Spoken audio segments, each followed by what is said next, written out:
ঝাল ঝাল করে ডিম টোস্ট করার সহজ পদ্ধতি। বাচ্চা থেকে নিয়ে সব বয়সের মানুষ এই টোস্টটা কিন্তু অনেক বেশি পছন্দ করে। আর এটা খুব কম সময়েও করে নেওয়া যায়। বিকালের নাস্তার সাথে কিংবা সকালের চায়ের সাথে যেকোনো সময়ই আপনারা এই ডিম টোস্টটা করে নিতে পারেন। খুব কম সময়ে জাস্ট ২ মিনিটে আপনি এই ডিম টোস্টটা রেডি করে নিতে পারেন। তাহলে চলুন দেখে নিই কিভাবে ব্রেড আর ডিমের সাহায্যে ডিম টোস্ট তৈরি করে নেওয়া যায়। রুটিটা ভাজার জন্য আমি ফ্রাই প্যানে তেল দিয়ে নিয়েছি আর তেলটা গরম হইতে দিচ্ছি। আর যে ডিমটার উপর আমি রুটিটাকে টোস্ট করব সেই ডিমটা আমি মাখিয়ে নিয়েছি। রেগুলার আমরা ডিম ভাজার জন্য ডিমের ব্যাটারটা যেভাবে রেডি করি ঠিক সেভাবেই আমি এই ব্যাটারটা রেডি করেছি। নিয়েছিলাম ৩টা কাঁচামরিচ আর ২টা বড় সাইজের পেঁয়াজ। তারপর লবণ দিয়ে কাঁচামরিচ আর পেঁয়াজটাকে মাখানোর পর ২টা ডিম দিয়েছি। ২টা ডিম দিয়ে ডিমগুলোকে ফেটিয়ে ব্যাটারটা রেডি করে নিয়েছি। এখন আমার তেলটা ফ্রাই প্যানের মাঝে দেওয়া তেলটা গরম হয়ে গেছে। এখন আমি তেলের মাঝে ডিমটা দিয়ে দিচ্ছি। গরম হয়ে আসার পর আমি দিয়ে দিচ্ছি ডিমের ব্যাটারটা। নিয়েছি ৪ পিস রুটি, দিয়ে দিচ্ছি রুটিগুলো।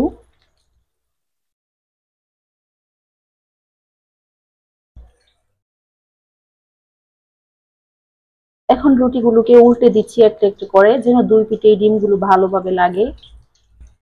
আমি কিন্তু এটা জাল জাল করে করব, তাই কাঁচামরিচ আর পেঁয়াজ দিয়ে নিয়েছি। যারা মিষ্টি খেতে পছন্দ করেন তারা ডিমের সাথে একটু পাউডার দুধ মিক্স করে আর চিনি একটু হালকা লবণ দিয়েও এটা করতে পারেন, তাহলে ওইটাও মজা হয়। বাচ্চারা মিষ্টি খেতে পছন্দ করে তাদের জন্য ওই রেসিপিটা ভালো লাগে। আর যারা জাল জাল করে খেতে পছন্দ করেন তারা এরকম ভাবে ডিম টোস্ট করতে পারেন। এখন উল্টে নেওয়ার পালা।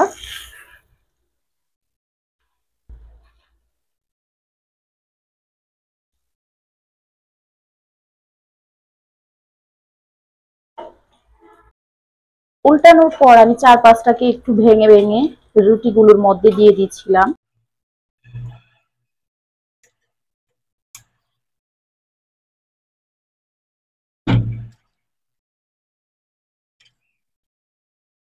এখন আমি ২ পাশ থেকে রুটিগুলোকে ভেঙে নিচ্ছি।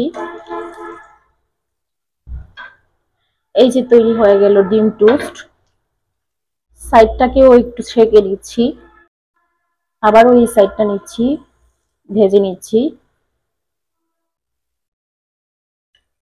এই যে দেখুন আমার ডিম টোস্টটা রেডি হয়ে গেছে। দেখতে কতটা লোভনীয় হয়েছে। আর শুধু দেখতেই লোভনীয় নয়, এটা কিন্তু খেতেও অনেক বেশি মজার হয়। আশা করি ভিডিওটি ভালো লাগবে। ভিডিওটি যদি ভালো লাগে তাহলে আমার চ্যানেলটি সাবস্ক্রাইব করে ভিডিওটিতে একটি লাইক দিয়ে দিবেন। ভালো থাকবেন, সুস্থ থাকবেন। আল্লাহ হাফেজ।